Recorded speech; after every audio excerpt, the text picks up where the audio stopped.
Magandang umaga po sa ating lahat.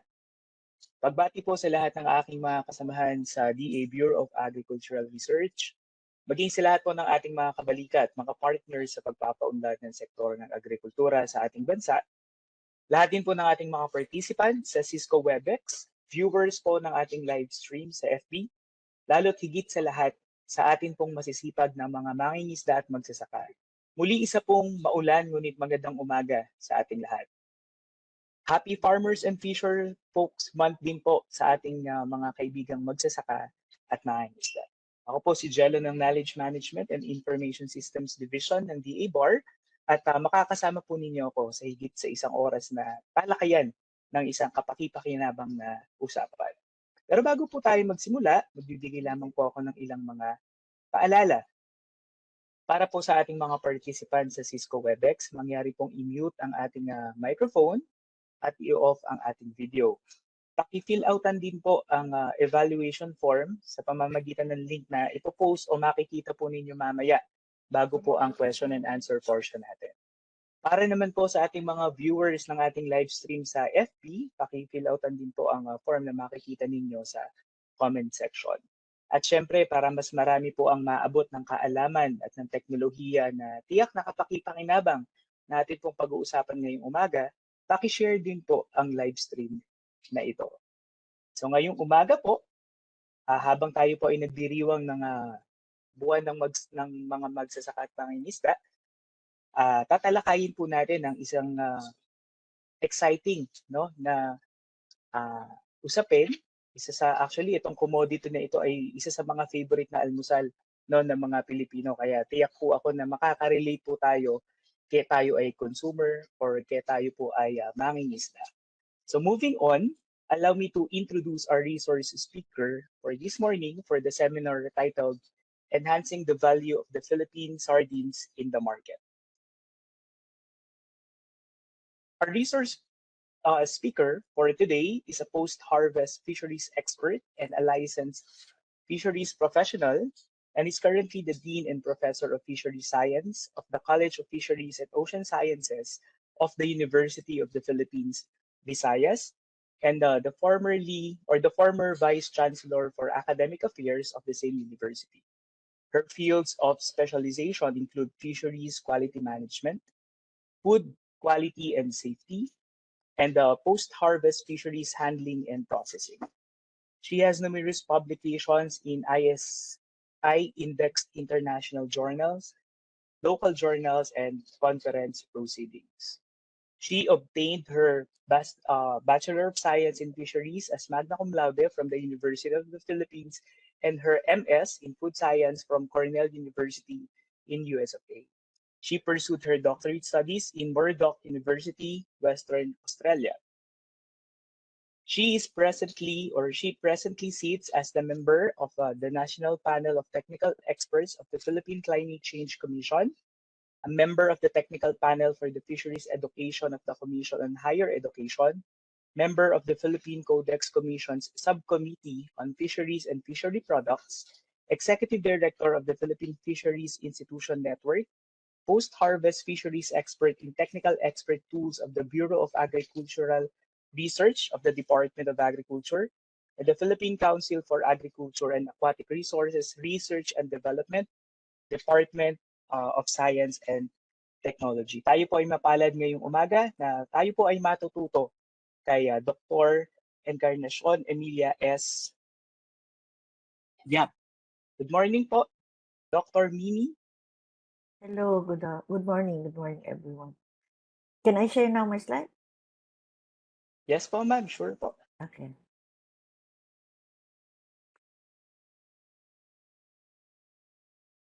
Yan, okay na? Okay siya? Yes po, ma'am. Okay. Magandang umaga po sa lahat. Umpisahan na ho natin ang ating pag-uusap ngayong umaga. And the title of my presentation is Enhancing the Value of Philippine Sardines in the Market. I am Encarnacion Emilia S. Yap, or Mimi, and then with me, who worked on this research on sardines, is the research team, UPV Sardine team. Kasama ko po dito si Harold Monteclaro, Le Peralta, Rubina Pata, Tabi Pamatid, and Ariel Sefil. So, umpisahan po natin. Okay. Okay. Sa lahat po ng mga ginagawa natin sa kasalukuyan sa industriya ng pangisdaan at industriya ng pangisdaan, meron po tayong tinatawag na motivators. Ito po yung mga plano at mga goals or development goals na tinitingnan natin para ma-direct kung ano yung gagawin natin para sa industriya. Kasama na po dito ang Sustainable Development Goals of the United Nations, the 17 of them, the Philippine Fisheries Code or RA 8550 as amended by RA 10654. We also have our Ambition 2020 as the Philippine Development Plan, as part of the Philippine Development Plan. And of course, our Comprehensive National Fisheries Industry Development Plan, and specifically sa post-harvest fisheries, the Comprehensive Post-Harvest Marketing and Ancillary Development Plan. Lahat pong ito ay yung RA 8550, the CNFIDP at yung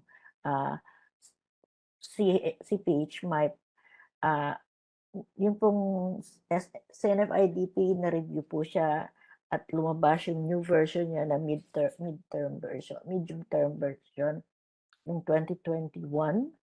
Kasalukuyan po natin nire-review at nire-revise yung RA 8550 at natapos na po yung review and to be released na po yung bago version ng Comprehensive Post-Harvest Marketing and Ancillary Industry Plans.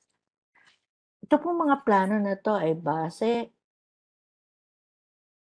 ito po yung pinagbabasihan ng ating mga plano para sa industriya.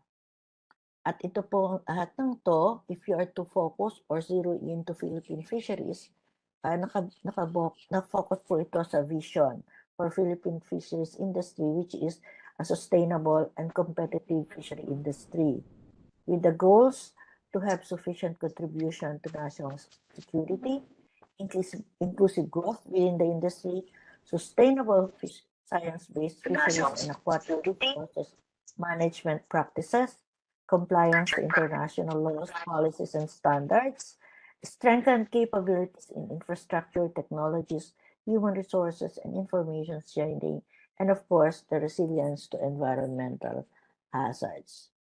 Now, in our study po, funded by the Bureau of Agricultural Research, we used a value chain approach to look at the Philippine sardine industry. Value chain approach po, kung i-define natin, it's a cost-effective value addition system in which the value is added in the form of savings of time and money spent on the different nodes of the value chain. As you could see in this particular slide po, we have the value chain and we have the value chain map of the Philippine sardines as what we have reported in our research, kung saan nakikita dito ang networking or ang ugnayan ng bawat isang node or isang sektor sa buong industriya ng sardinas. At ang Philippine sardines po natin, nakatutok po tayo sa 4 na species na pinakalaganap. Although there are several species po ng sardines sa Pilipinas, ito po yung pinakalaganap na kinukonsumo sa Pilipinas. Sardinella lemuru, gibosa, Cimbriata, and Ambly's-Gaster serum. Yan po. Now, ano po yung ginawa namin? We went to different places in the countries. We conducted face-to-face survey, focus group discussions, and field observations from Pangasinan, Quezon, Laguna, Metro Manila, Palawan, Sorsogon, Masbate, Capiz, Iloilo, Negros Occidental, Cebu, Misamis Oriental, Dipolog, and Zamboanga. Kung umikot po ito ng buong Pilipinas to see the interrelationship po ng mga key players of the value chain of sardines. And kung titingnan po natin doon sa value chain, mag-uumpisa po tayo sa production. Ang buong Philippine Fisheries production po, medyo nagpa-plateau siya. At kung titingnan natin yung production figures ng 2021, you would notice that umabot na po tayo sa 4.2 million metric tons. At kung titingnan po natin itong figure na to, pinakamataas na po ang production ng aquaculture. Na-exceed na po ng aquaculture ang production ng both municipal and commercial fisheries. Kung titingnan po natin ang sardines, nanggagaling po ito sa both commercial and municipal fisheries. Ito po siya. Kung titingnan po natin, the two most important commercially important species of sardines, yung pong Bali sardines, which is basically our Sardinella lemuru, at ang fimbriated sardines, which is our Sardinella fimbriata. Medyo po pumababa ang production ng fimbriated sardines, but umakyat po yung production ng sardines in general in the country. We have contribution of sardines to Philippine fisheries industry and the contribution also of sardines to Philippine food industry as shown in the list. Because of the significant contribution of the industry to the fishery sector and the Philippine society in general, there is really a need for us to valorize. Valorize means enhancing the value of Philippine sardines. It could be done through looking at the different nodes of the value chain and see kung saan po natin ma-enhance ang value ng ating sardines. Out of this study po, we got this process and product flow along the value chain map of sardines in the Philippines. So we have sources of sardines from the municipal fishers and commercial fishers. Pumupunta po ito sa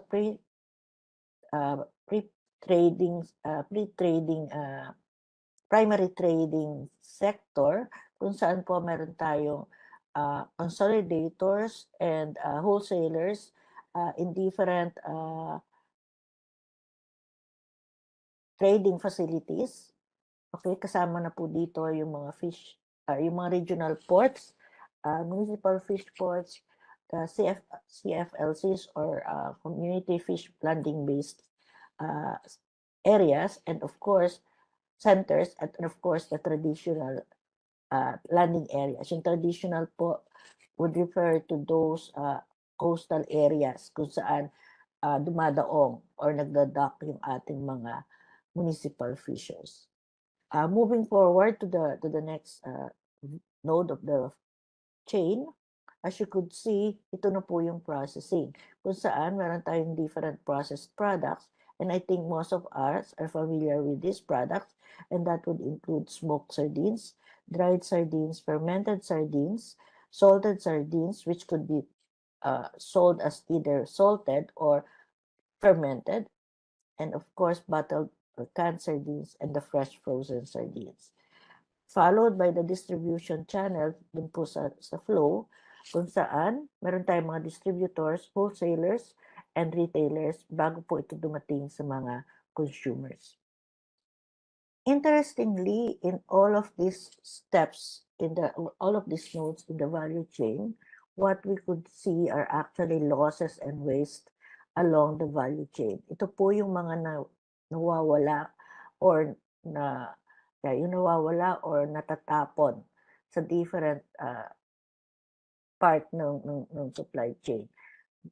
Losses, by the way po, could either be physical losses, nutritional losses, or market value losses. Kaya po kailangan natin yung value chain analysis, tingnan po natin para mabawasan yung losses sa market value ng ating sardinas. Kung i-zero po in po natin, for example, meron po ako dito isang table that would show us yung information from medium to small scale sardine processors in Dipolog City. At as you could see in here po, kung gumagawa po yung mga taga-Dipolog ng bottled sardines, yung ika-fourth column would tell us kung gaano kadami yung waste na produce nila per day. Ito pong waste na to, yun po yung mga ulo at yung mga buntot na tinatanggal once we process the sardines into bottled sardines. At kung titingnan po natin, malaki po ang nawawala. Ang nangyayari po dito, in particular, may mga practices po tayo na either binabaon sa lupa yung mga waste, or yung iba, tinatapon na lang sa dagat. Which is sa ating pananaw ay hindi dapat kasi nakakasira po ito ng ecosystem or yung tinatawag nating yung ating water quality pag tinapon na ito sa dagat. Kaya kailangan pong gumawa tayo ng paraan para magkaroon ng mga oportunidad ang ating mga processors or ating mga fishers kung paano matatransform itong waste na to into something that could give value, that could generate income, especially sa mga coastal communities. Now, dun po sa aming pag-aaral, sa aming project, we identify the different strengths and opportunities ng value ng different nodes ng value chain. Kasama na po dito yung popularity ng traditional sardine products among the consumers. Meron na po tayong institutional markets that have specific target distribution channels. Meron po tayong industry association ng sardines producers and processors. Meron din po tayong different methodologies available. Meron po tayong large scanning facilities, especially sa Mindanao area. Meron na rin po tayong public or government and private fish ports and other trading facilities. Meron po tayong nagpapatakbo po ng sardine industry sa Pilipinas ay yung tinatawag natin National Sardine Management Plan, which is actually supported by a strong Sardine Producers Association. Kung meron po tayong strengths and opportunities, meron din po tayong tinatawag na challenges and bottlenecks. This would include yung ating limited access to an array of sardine products due to limited value-added sardine products available in the market. We have non-competitive sardine products. Unfortunately, a lot of us only target existing traditional markets for our products. We also have non-standardized processes, especially in different coastal communities, on how they dry the sardines or how they smoke the sardines. We also have limited facilities for large-scale production, and we incur losses due to non-utilization of processing waste. Losses will also be due to the unavailability of ice plant or cold storage facilities in some areas of the country. Meron din po tayong reported fluctuation in terms of the prices of sardines all over the country. Meron din pong non-observance ng good manufacturing practices.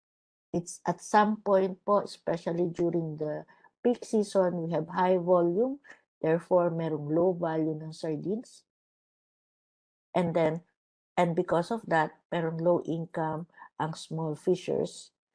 And then, meron din po tayong site-specific implementation of closed season policy, competition in the fishing grounds, and limited access to formal lending institution for the purchase of inputs. So yun po yung mga challenges and bottlenecks. And because of these challenges and bottlenecks, we came up with this intervention framework for the Philippine sardine industry. This would include 3 main intervention measures, and that would include recommended policy guidelines, improved existing technologies or generation of new ones, and the intensification or focusing or directing capability building mechanisms. Each of these intervention framework have expected outcomes as shown in the slide, which you could see in here, and these are all moving towards a goal which is improved performance of the Philippine fisheries industry. Now, I would like to zero in po to the intervention framework on the improvement of existing technologies and generation of new ones. This would actually lead to expected outcomes, which would include enhanced quality and safety of sardine products, reduction or reduced losses and waste along the sardine value chain, better market-driven strategies for sardine products, increased engagement of fishers to other entrepreneurial activities, increased adaptive capacities of players during disasters, and better climate-resilient technologies. Ito po yung sa tingin natin na ang mga kinakailangan to valorize or to enhance the value of sardines in the market so that it would be able to increase the competitiveness of sardines, thereby increasing its performance in the market. How do we enhance po the value of Philippine sardines? We need to maximize the value of sardines through maximization of sardines as a food resource through better cold storage facilities, better processing methodologies, better packaging and labeling, and other related activities. We also have to maximize sardines as a material resource, meaning to say, in addition po sa pagiging direct food for human, okay, meron po tayong mga non-food products that we can get from sardines. And that could either be in the form of fertilizer, fish oil, animal feeds, and some biomolecules or yung tinatawag natin bioactive molecules or substances. We could also make use of sardines in maximization of energy resource through anaerobic digestion that could be the source of some biogas and fertilizer. Okay. Now, the need to maximize the value of sardines, Philippine sardines, could start po in the primary trading areas. Yung mga trading areas po natin that would include traditional landing sites, municipal fish ports, community fish landing centers, wet markets, and our regional fish ports. It could also be, this could be done through our investment in appropriate cold chain facilities. I would like to emphasize the word appropriate kasi po there could be some places wherein yung cold chain facilities na naiisip natin may not be appropriate to the area. Titignan po natin kung tama ba yung area na pinaglalagyan natin ng mga cold chain facilities. Pwede rin po tayo mag-introduce ng other, other infrastructure in other areas. Ulit-ulit po yung pagkakaroon sana ng common service facilities coupled with cold hub in some strategic areas in the different countries.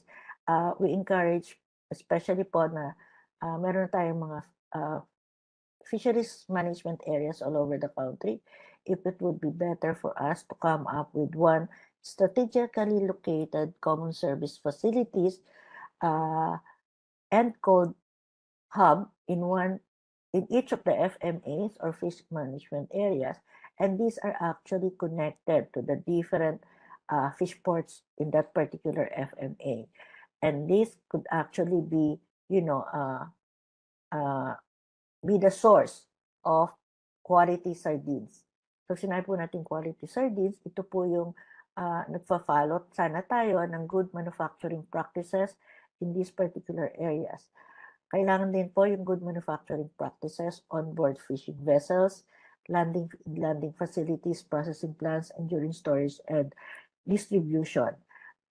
Kailangan po natin to para mapanatili na matagal ang shelf life ng sardinas, para ma-maximize ang value ng sardinas.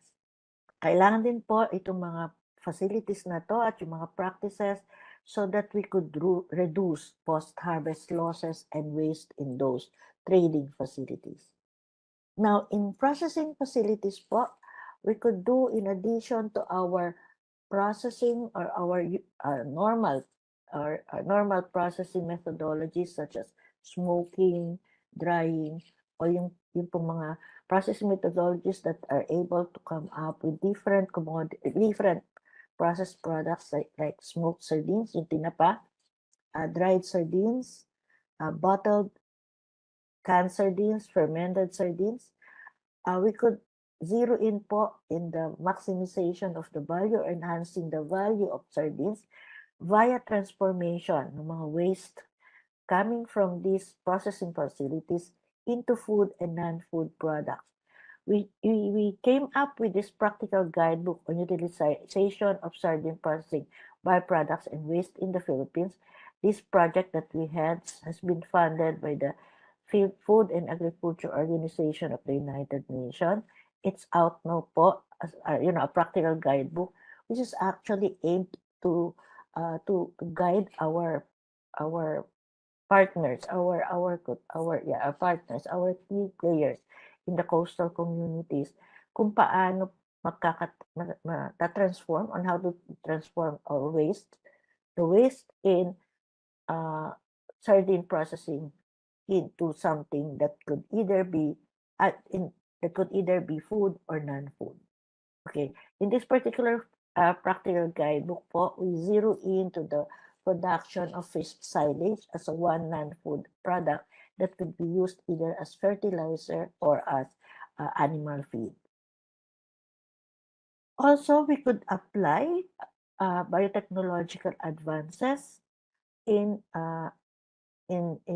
the transformation of processing waste, or we could transform some of these waste and byproducts of Philippine sardine processing plants into something that is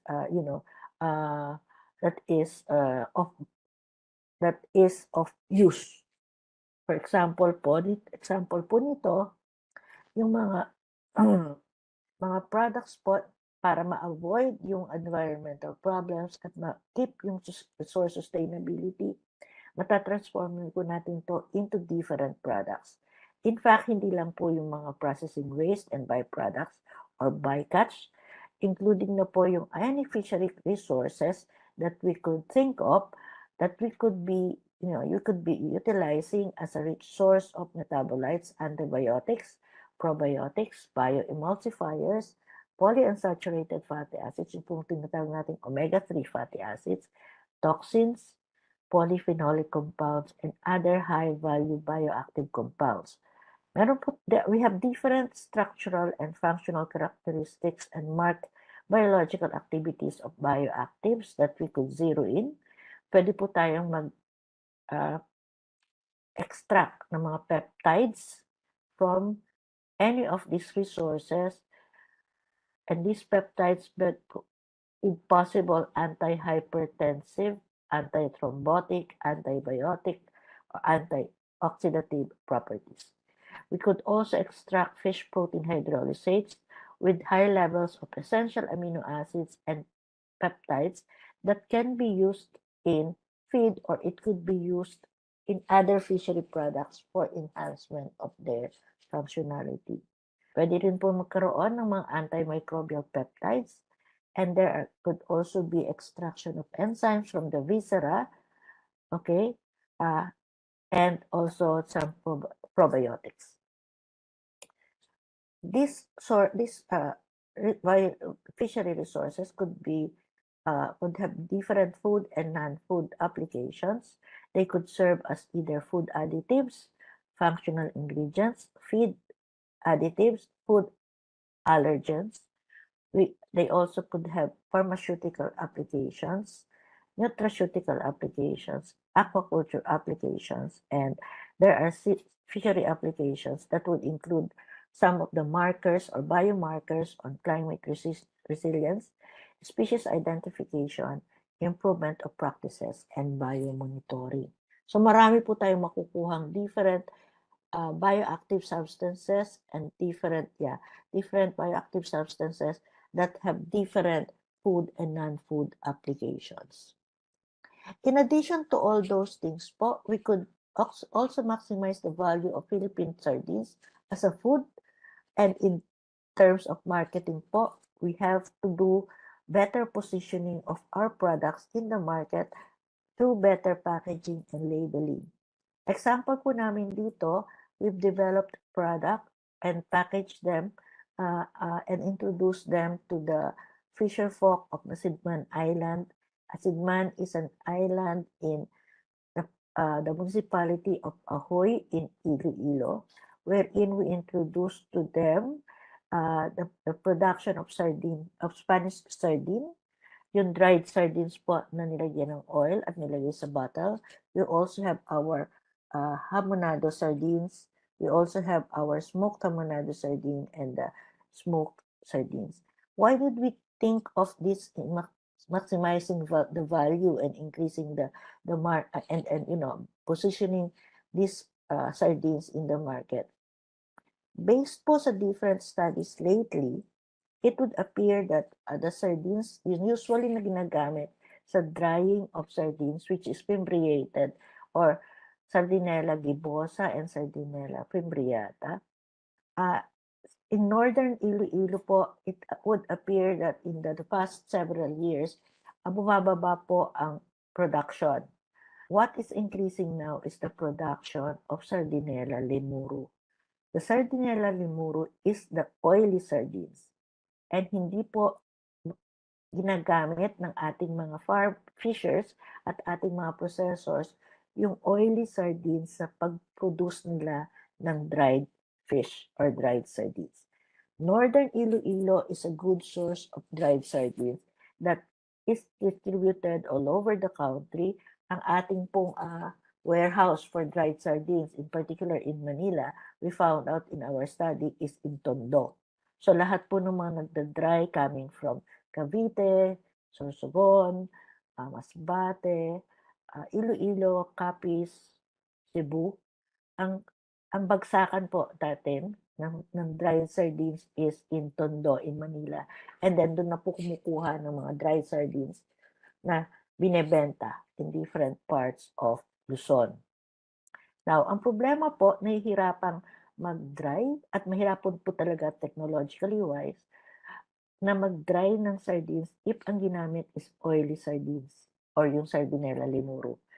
At dahil po sa pagtaas ng production ng Sardinella lemuru, especially in northern Iloilo part, it is important to introduce to the fishers, especially in coastal communities, how to process these oily sardines into different products, such as bottled sardines and different, hamonado sardines and smoked sardines na pwedeng mag-maximize ng value niya.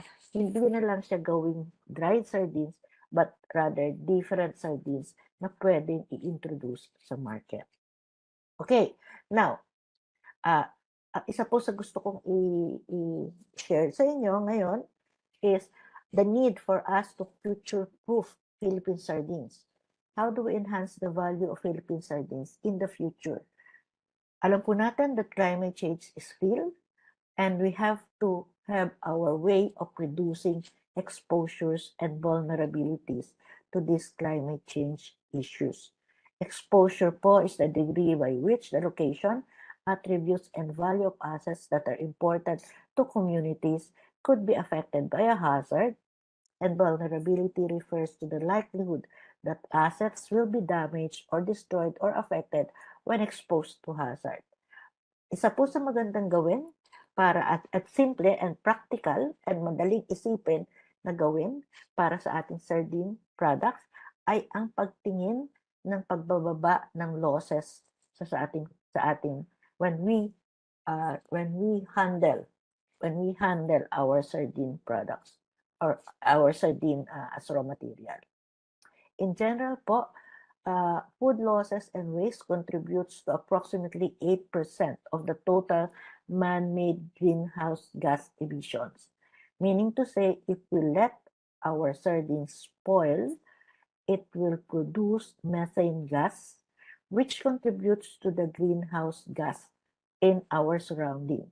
Methane gas po is known as to be 25% more global warming potential than carbon dioxide. Unfortunately po, even if sardine has low carbon dioxide footprint, GHG or greenhouse gas associated during the value chain of sardines is actually increasing. Yung mga GHG or greenhouse gas associated with specific product forms tend to increase along the value chain. Specific po ito dun sa mga areas where we handle the sardines not in a good way, kaya nagpo-produce siya ng methane gas. So kailangan po natin i-handle properly through appropriate post-harvest facilities. And at the same time, ito po yung pinaka-practical na pwede natin gawin, wherein, okay, we would like to introduce facilities and technologies, yung tinatawag natin climate smart post-harvest technologies, wherein ito po yung normal na ginagawa sa mga coastal areas sa pagdadry ng sardinas. Pwede po natin gamitin yung mga dryer na ini-introduce ng DOST and some state universities and colleges, at pwede rin po itong mga yung pwedeng gumawa tayo ng mga ganitong infrastructure as shown here, wherein we could introduce them in coastal communities para dun tayo mag-dry.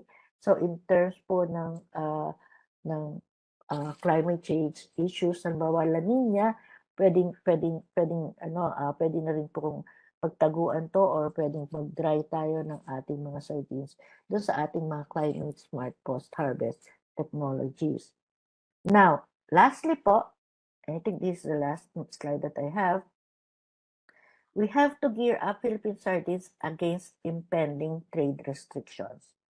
There is one that is coming, and I think a lot of people now should be aware of this, and I've tried to talk to BIFAR only last week about this. Yung tinatawag natin, we have to future-proof our sardine industry at iba pang commodity. In fact, hindi lang po yung fisheries, all food commodities all over the country. In the United States po, they will have the full implementation in January 2026, the Food Safety Modernization Act, Rule 204, wherein also all exporters of food products to the US must be providing proof of traceability. Ngayon po, ginagawa na nung iba to, pero kailangan po ito, yung traceability po natin, kinakailangan meron tayong mga documentations na matitrace from the source of raw material up to the distribution channel. Yun po, babasok sa loob ng US, kailangan pong lahat documented to. Meaning to say din po, i-anchor din po natin ito dun sa IUUF, yung illegal, unregulated, unreported fishing, wherein kailangan pong ma-retain or ma-maintain yung sustainability ng resource. Kailangan ipakita yung documentation, mga catch documentation certificates, wherein that would show na meron tayong, walang na-violate sa IUUF. And then sa bawat isang node do sa value chain, kailangan po tayong may mga evidence that would show na natitrace yung ating products. Without those, our product, whether it's fish, sardines, or fish, or any food product going to the market specifically in the United States, magkakaproblema po tayo by January 2026. So, ito po yung warning, a sort of warning to everybody that we have to gear up our Philippine sardine industry against this impending trade restriction. Meron po tayo ngayong binubuno na trade restriction sa US at yun yung Marine Mammal Protection Act that hindi po masyadong marami nakasulat na sardine species, but meron din pong sardine species na nagbibilong dun sa list of foreign fisheries in the US, wherein hindi nila allow yung mga commodities, specifically fisheries commodities na nahuhuli ng gears na nakakahuli rin ng mga marine mammals.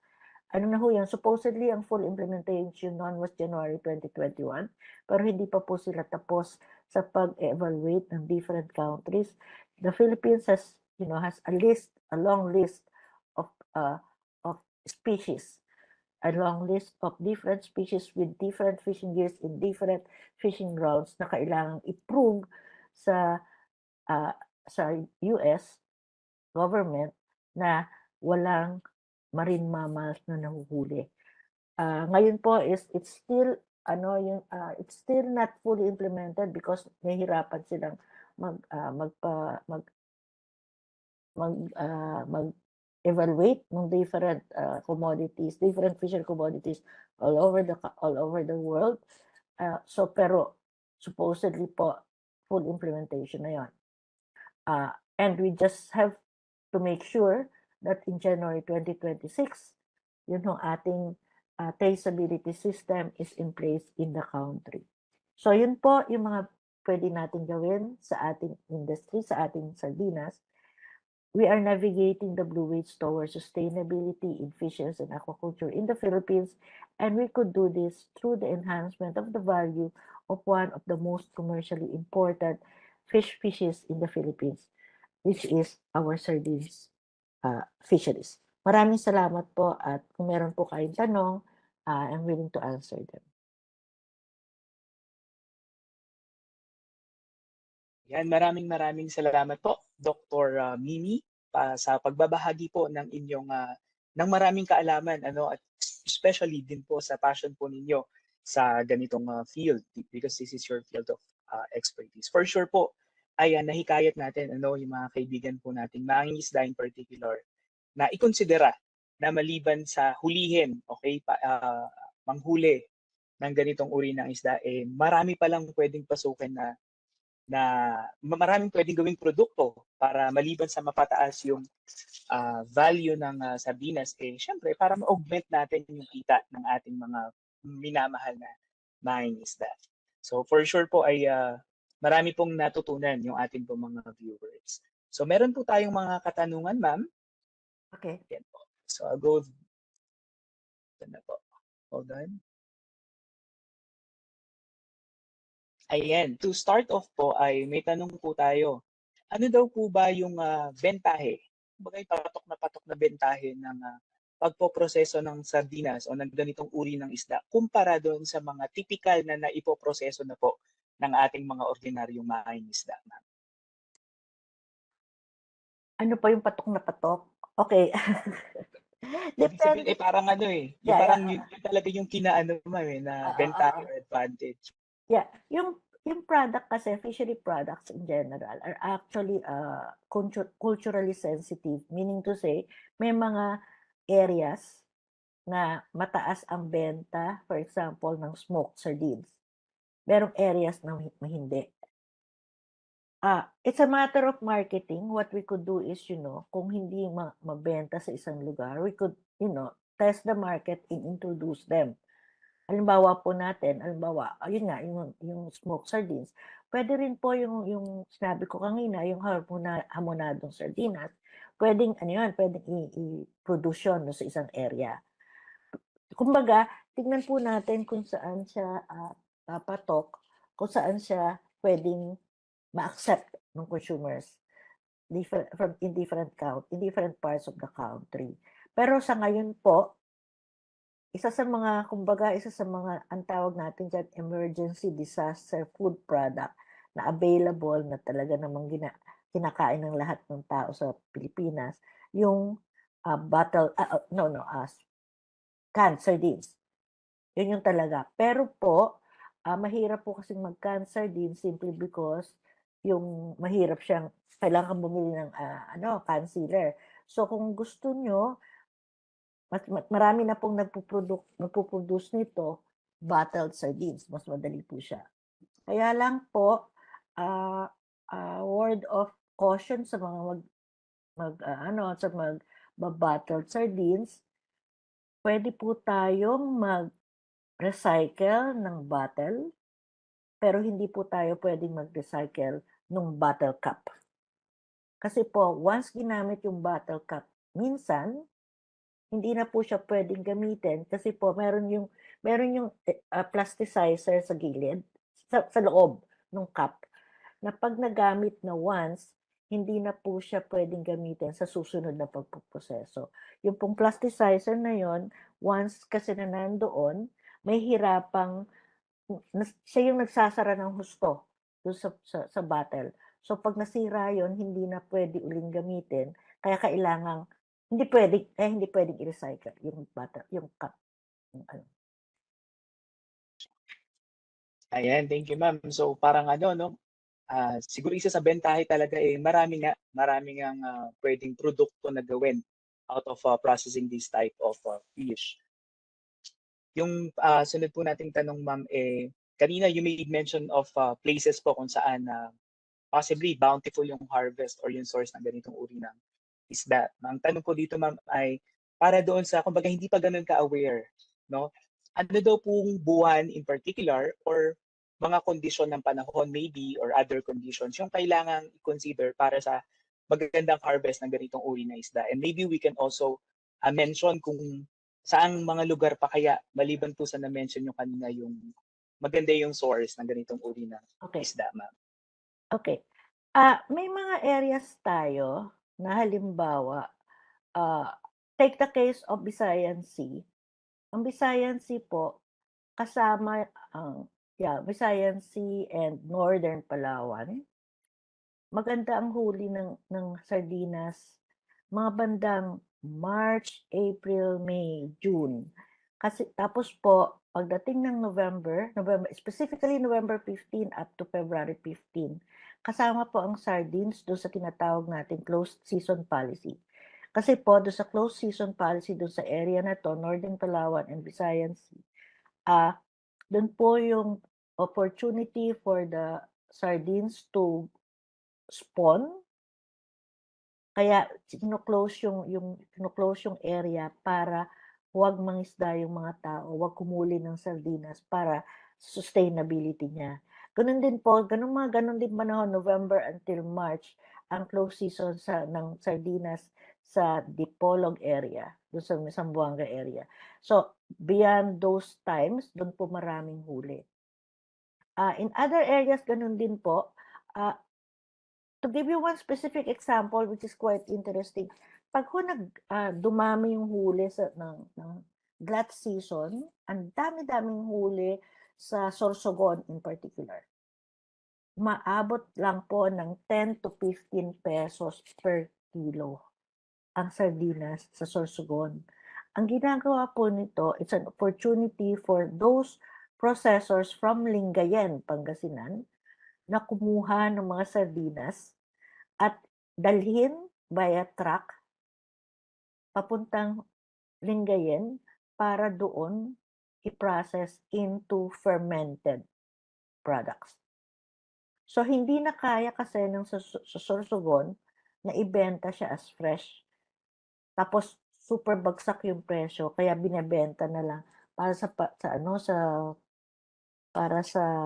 para gawing fermented or bagoong bagoong saka patis dun sa Lingayen. Ngayon, in other areas of the country, yun nga, during the months of March, April, May, doon karamihan. Kasi ito yung after the close season, dito dumadami yung huli. Ngayon, in terms ng product, syempre po, marami yung produkto na nada-dry during those seasons. Kaya pagdating ngayon ng tag-ulan, marami na ngayon ang dried fish dun sa mga trading areas for dried fish or trading warehouses ng dried fish. Specifically sa Luzon po, naka-focus tayo or nakasentro yung yung supply ng dried fish sa Tondo area. So doon na nila binebenta lahat. In fact, meron nga ako kaming na nakausap, even yung mga tao sa Capiz dito sa Panay Island, 'pag marami yung huli nila, merong kumukuha ng sardinas, pinapadala pa sa Pangasinan for the manufacturing of fermented. Kaya po in-introduce namin sa Panay in particular, especially sa Northern Iloilo, na pag ganun yung nangyari doon sa isang lugar na maraming huli, pwede nilang i-transform into fermented products. Okay, into fermented products. So in fermented po, pwede siyang gawing bagoong and bagoong at patis. Meron po kaming kwento dito, yun pong product, yun pong itong research natin from the ABAR. At tinulungan po natin before the pandemic yung mga ating fishers sa Nasigman Island. So gumawa kami ng meron po kaming fermentation bats na binigay sa kanila, gumawa ng fermented sardines. Iniwanan po namin, hoping that after 6 months, babalik kami doon, papakita namin kung ano, kita namin kung ano na nangyari sa sardina, doon sa fermented sardines, doon sa area. Nagkaroon po ng pandemya, so naiwan. Pero ang ginawa namin, in our monitoring, we tried to talk to these people to see kung ano na nangyari doon sa fermented. Nung binuksan po nila yung mga containers, nasarapan sila sa amoy, and during the pandemic, ginamit po nila yung produkto. Yun po mga nasa coastal communities, ginamit nila yung produkto natin. At nakatulong din naman sa kanilang pang-araw-araw na pangangailangan sa pagkain. In addition to, dried fish and other yung mga gulay-gulay dun sa isla, nagamit po nila yung ating dried product. So example lang po yun na magandang paggamitan ng dried ng ating sardinas.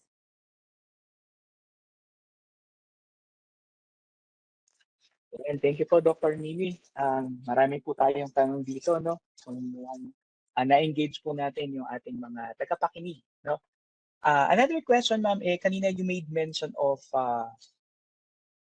parang mga maling drying practices po doon sa mga, especially in coastal communities. Kasi di ba parang, syempre yun sa ating mga turista, kadalasan pag sila'y nabibisita sa mga magagandang karagatan or dagat dito sa Pilipinas, doon sila kadalasan nakakabili.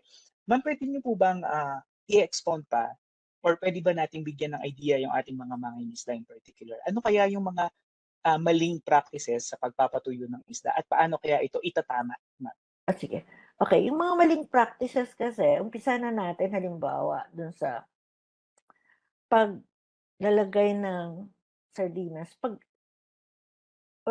May practices kasi na ganito. Pag fresh na fresh siya, automatic yun, dinadry kaagad nila without necessarily salting them. Ito yung pag lumabas siya, talagang less yung salt ng sardines. Pag masyadong marami yung huli, ang ginagawa ng mga nando sa coastal communities, nilalagyan nila ng asin para hindi masira, tapos the following day or the next 2 days, saka pa lang nila dinadry. Makikita ang pagkakaiba nung isda, nung dried fish, kung sinolt siya or hindi. Pag merong medyo mga parang salty, yung mga white na parang chalk na buha-buhangin sa babaw ng sardinas, ibig sabihin nun, yun yung mga na-salt na talaga. Ngayon, isa sa karaniwang nagiging problema dito is medyo nagtitipid yung ating mga processors, so paulit-ulit na ginagamit. From a food safety point of view, hindi po ito maganda. However, makikita po natin, ito yung tinatawag nating indigenous knowledge na medyo pwede nating explain ng science. Kasi po, habang nilalagay mo siya doon sa salt, meron po mga lumalabas na mga soluble proteins na posibleng soluble proteins, but could be some peptides there that could enhance the flavor of the batches of sardines na ilalagay doon. Kaya ang sabi nila, sumasarap pag ganun ang ginagawa. Pero from food safety point of view, medyo dapat po yata iwasan yon. That's another thing. Another thing po, meron tayong tinatawag na sa Ilonggo, it's called kampil. Kampil ba yun? Yun pong drying tray. Okay, ngayon po ang ginagamit nila bamboo. Ngayon, dahil maraming nagda-dry sa mga coastal communities, kailangan nilang lagyan ng code ang kanilang bamboo. Ang ginagawa po nila, nilalagyan nila ng pintura o red yung sa akin, yung sa kabilang yung kapitbahay ko yellow. Nag-aano po yun habang tumatagal, nag-chip off. So sumasama yun doon sa sardinas. And again, from the food quality and safety point of view, hindi po dapat na maging practice yun. Okay. Meron din po tayo nakikita na kung saan-saan lang nagda-dry. Okay? Kung saan-saan lang nagda-dry, in general po, we always recommend na ang drying dapat medyo mataas, mga 1 meter, more than 1 meter po yung taas, 1 to 1.5 meters yung taas ng drying tray para po may air circulation. Yung pong iba ang ginagawa, nagda-dry sila sa mga basketball court at kung saan-saan. Tapos, ang daming nadudumihan yung ating sardinas. Hindi po magandang practice yun. Kumbaga, dumadami po yung alikabok, sand, at kung ano-ano pang maruruming bagay na napupunta doon sa sardinas during the drying. That's why, hindi man po natin pino-future proof or ginagawa tayo ng climate smart technologies through the use of different drying facilities, pero po kailangan yatang introduce to sa mga coastal communities. The UP Visayas Institute of Fish Processing Technology had a project funded by the Commission on Higher Education. We introduced the dryer that we mentioned earlier to the different provinces in at least in Region 6 through the fisheries, provincial institutes of fisheries in the different provinces. Nag-train po ng trainers on how to use this, on how to come up with the dryers and how to process dried fish in a much better way. So yun po yung sa drying ng mga good practices and best practices. Ang smoking po is another thing. May area po tayo sa Pilipinas na yung smoking, hindi po siya ilang minuto lang, mga 10 minutes, 15 minutes lang, para lang umamoy na amoy usok yung isda. Tapos po, may areas po na ini-sprayan lang nila ng food color para magkaroon ng golden brown color yung smoked fish. Yun po ay hindi magandang practice na sana ay iwasan kasi po yung smoking or at yung deposition ng smoke constituents po kailangan ng isda para lang, hindi lang para sa kulay, kundi para na rin po sa flavor at sa pag-extend ng shelf life ng sardinas. Ang malaking problema nito, yung food color pag ini-spray, baka hindi pa food grade yung food color. Alam niyo yun, para lang magkaroon siya ng golden brown color, ini-sprayan nila, tapos hindi pa pala food grade, which is actually bad. Meron din po in other areas na para maiwasan ang halimbawa po nasa crate yung mga dried fish, para maiwasan yung mga insekto, langgam, etc. Ini-sprayan nila ng insecticide yung gilid. Nako, mahirap po yan. Pero ginagawa po ito sa ibang areas. Kaya we have to be very careful on this. At isang warning lang po. Kung halimbawa po meron tayong smoked fish or may dried fish, tapos vacuum pack. Okay, pag vacuum pack po, prior to marketing, meron pong gumagawa ng gano'n. Pag po ang isang food product, hindi lang po fish, any food product na vacuum pack, ang kasunod po nito, dapat yung product na yon must be stored at cooled or chilled condition. Hindi po siya pwede sa room temperature. Kasi po, iniba natin yung environment sa loob ng package, anaerobic na po siya, wala na siyang air. Therefore, meron ho tayong anaerobic organism na ayaw natin tumubo doon, tumutubo po siya pag room temperature. So para maiwasan yun, pag halimbawa po yung binibili natin hotdog, ano siya, vacuum pack, dapat po ilagay talaga yun sa cold storage or sa chilled storage or any other product. Hindi lang po ito fish, hindi lang sardinas. Yun po. May tanong po yata dito, nakita ko about yung nagko-cover ba to ng commercial and municipal? Opo, nag-cover po kami ng mga commercial, nag-interview po ng both commercial and municipal fishers. Ayan. Salamat po, Dr. Mimi, kasi you really elaborated on the practices. In fact, you've pinpointed po, no? Kasi kadalasan ito talaga yung nakikita natin. Tapos, more than that, making our processors and our fisher folk then realize na safety is something na kailangan natin i-prioritize para sa ating mga consumer. Maraming salamat doon para po sa inyong pagsagot po. Another question is, a while ago, ma'am, you made mention of climate smart post technologies. Ang tanong daw po dito ay, ito po ba ay kayang or posibly daw po ba itong i-modify? Kumbaga, maliban sa mga facility na pwede pong i-access ng ating mga processors, kaya daw po at paano daw po ito i-modify ng mga ordinary or medyo mga small scale processors, ma'am?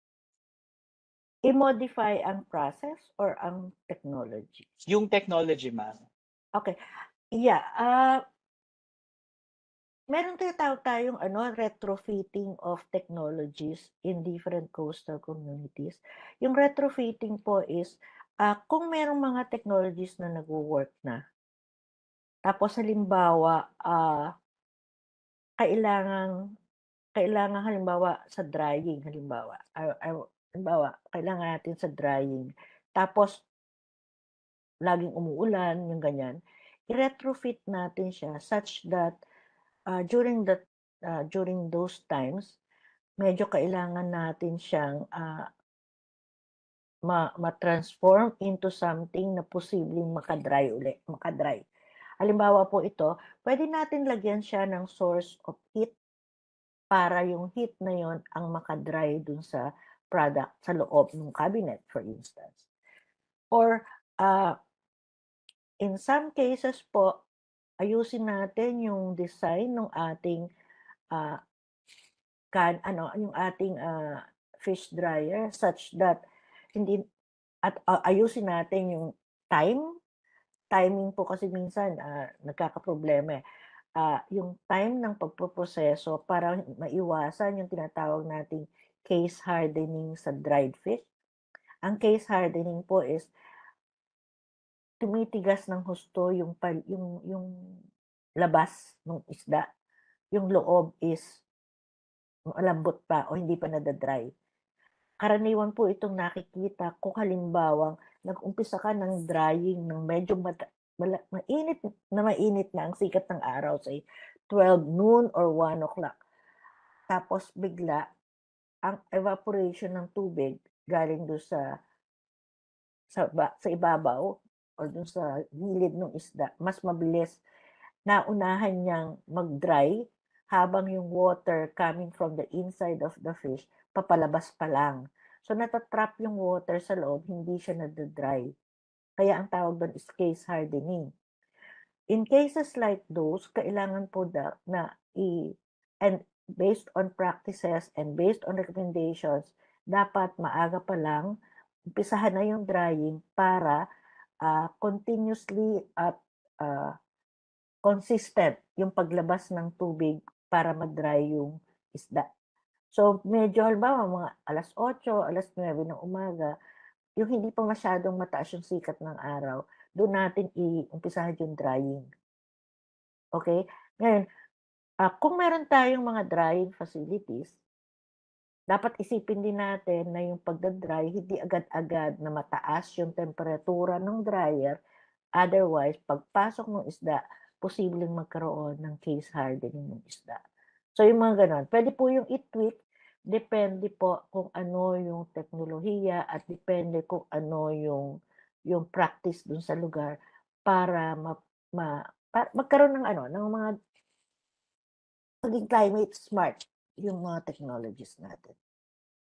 And thank you po ma'am, thank you. And siguro dyan din papasok yung mga agencies, specifically yung mga government offices, 'di ba, mga organizations na pwede pong makatulong sa ating mga mangingisda when it comes to climate smart host technologies. The next question ma'am is, may we know po the status of the sardine industry sa Philippines on about implementation or adhering to the international food safety standards and obtaining certifications? Okay. At this point po, nakakapasok naman in other countries yung ating sardines. Nagkaroon lang tayo ng problema nung before pandemic nagkaroon tayo ng problema ng rejection ng Philippine bottled sardines to the EU. Kasi may mga processors na dineclare na yung sardine species natin, yung sardine species na ginamit nila is Sardinella lemuru, which is actually based on the study in NFRDI saying that the Sardinella longiceps that we have in the Philippines is actually Sardinella lemuru.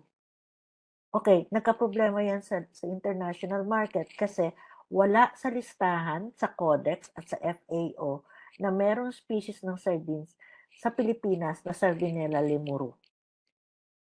Meron tayo longiceps. Pero our studies, especially the DNA study that was published by NFRDI in a Doc Muji, saying that we have lemuru and not longiceps. So nagkaroon ng problema, the Subcommittee on Fish and Fishery Products of Codex in the Philippines in our group petitioned to Codex the change. We did not touch on the longiceps. Let longiceps stay, but we would like to add Sardinella lemuru in the list of sardines sa country from the Philippines. It was in 2020, I think 2021, 2022, when we attended this online Codex session. And as member of the, as part of the Philippine group, headed by Yusek Chin at the time, and of course the chair of the subcommittee, si Doc Yuli ng NFRDI, we presented our petition.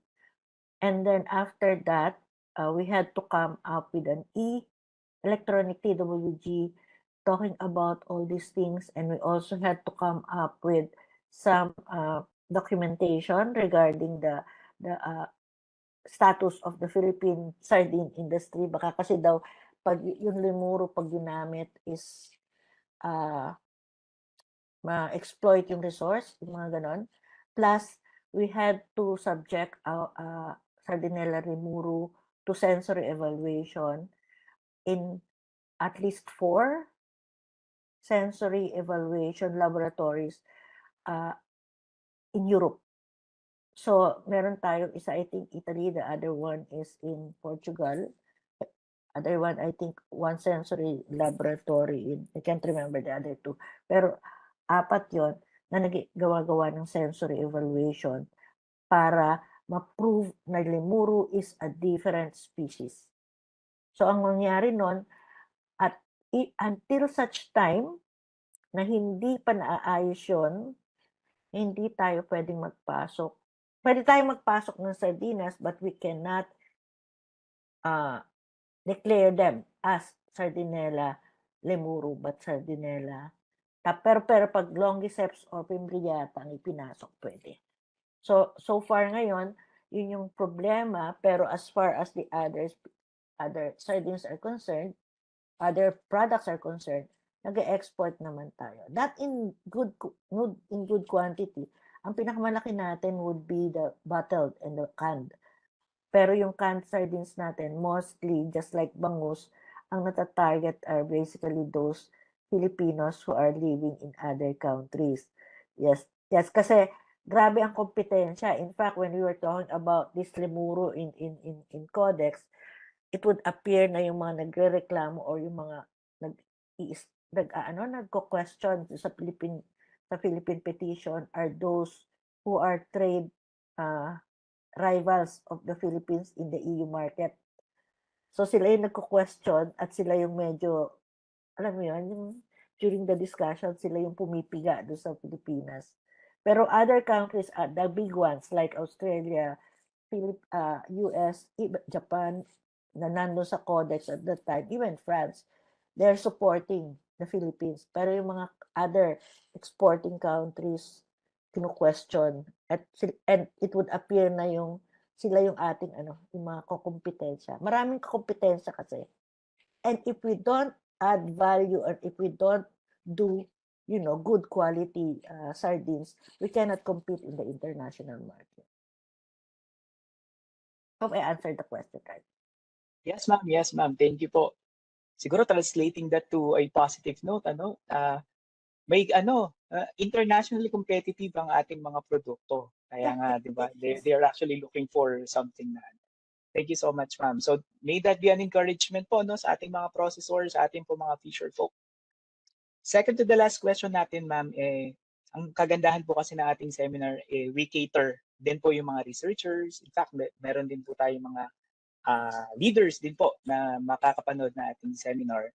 So the question is, what government interventions do you recommend to ensure a sustainable high-value sardines in the Philippines?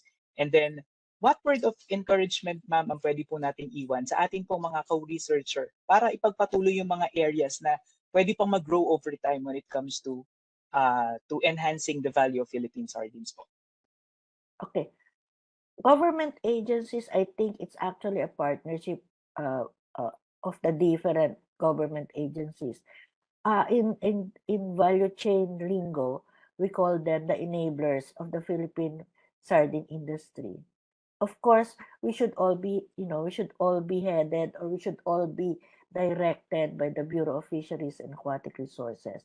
Meron po tayong mga different FMAs, meron tayong mga management committees or management group of the different FMAs who would be helping us in doing so. In terms po ng mga science or mga science-based information, bawat FMA ay merong science advisory group that is actually providing or helping the management of the FMA by providing by collating and providing science-based information so that we could come up with policies that are science-based in the different FMAs in the country. So yun po ngayon yung pinaka-main na ginagawa ng sa BIFAR, and we hope it's been working well, and we hope that we would continue this the different FMAs. I would like to commend actually ang nangunguna sa mga different FMAs all over the country, although dahil FMA po, nasa FMA 11 ang UP Visayas, pero sa totoo lang po, ang pinaka medyo advanced na in terms of, activities ng different FMAs in the country is FMA 11, which consists of the Visayan Sea po ito, at ang regional offices ng BIFAR ay Region 5, 6, and 7. So yun po. In terms of other government agencies, we should be partnering with DTI, especially po sa marketing and exportation of our resources. In terms po ng standards, in addition to DA, Bureau of Agriculture and Fisheries Standards, tinutulungan din po tayo ng DOH in terms of the standards for processed products. So yun pong chilled frozen, sa po yan, sa BAPS po yan, Bureau of Agriculture and Fisheries Standard ng DA, pero pag na-process na ang standards po. Kasi para mapanatili yung value, kailangan natin ng national standards. So nandun po tayo, meron po ang DOH na stand for the processed sardine products. So kailangan din po ng tulong ng DA, PFDA, kasi ang PFDA, Philippine Fisheries Development Authority, kasi po sila yung nag-handle ng mga different fish ports. Yung regional fish ports are under the management of PFDA. Yung municipal fish ports po ay kinoconstruct ng PFDA tapos binibigay sa mga local government units. Ay yung mga CFLCs or yung community fish landing centers, kinoconstruct ng BIFAR, and eventually after construction, once it's functional, binibigay na rin po sa LGUs. And of course, our partners po sa LGUs na para mapanatili yung, para ma-sustain yung paggawa natin ng product with enhanced value, kailangan po natin ng tulong ng mga LGU, which is now being, mas malakas ngayon kasi financially. Ano nga ito? Yeah. Ang mga LGUs because of the Mandanas ruling, pero we need to provide LGUs, especially those people from government agencies, development agencies, more specifically higher education institutions, mga SUCs, and research institutions to help LGUs reach our fishers, our processors, our traders para ma-maintain yung proper handling and processing of different sardine products. Only through that we could enhance the value. It might necessarily be, coming up with new products or new value-added products. We could just stick with our existing products, but finding the niche of those products through proper packaging and positioning them in the market would be better off. Ayan, thank you po. Maraming salamat, ma'am. In fact, you really underscored na it's really a call for collaboration with the Yes. assurance. With the assurance po na may good source tayo ng ganitong uri ng isda sa Pilipinas. And with the assurance as well na tayo ay soon enough magiging internationally competitive. I guess we have motivated not just the researchers, but more importantly, yung ating pong mga mangingisda. Chelo, sandali. May nakalimutan ako. Sige po, ma'am. Go ahead po. Yung mga NGOs natin, I should also have pointed out earlier, marami kasing NGOs na tumutulong. In particular, yung halimbawa, Fish Right, the USAID Fish Right is actually helping us a lot. Rare Philippines is also helping us a lot in all the activities natin, especially sa mga coastal communities. Oceana is also helping. Parang ang dami po yun. At dun sa yung nakalimutan ko rin sabihin, specific agency under the DOH is the FDA or Food and Development Authority. Pinramp ako ni Junjun. Hi, Junjun. Pinramp ako. That is actually one of those, one of those agencies that are actually helping us. Pag-processed yun, yes. And of course, the research agencies that we have in the country, specifically NFRDI. I'm tempted to say SIFDEC, but SIFDEC is not working on sardines. But malay natin, eventually, baka ang SIFDEC mag-aral na rin ng culture ng sardines because they've started working on galunggong. So they might want to work on sardines later on, but I don't know. It might be in the future, but not in the near future. Yan lang. Okay po, salamat. Maraming salamat, Dr. Mimi. Once again, salamat po dahil talagang nakaka-motivate, natutulungan po nating ma-uplift yung especially ating mga mangingisda na maraming potential, ang mangingisda at may pera, may kita definitely. At yun din po sa inyong panawagan, to collaborate more kasi we've been collaborating naman to all the partner agencies together.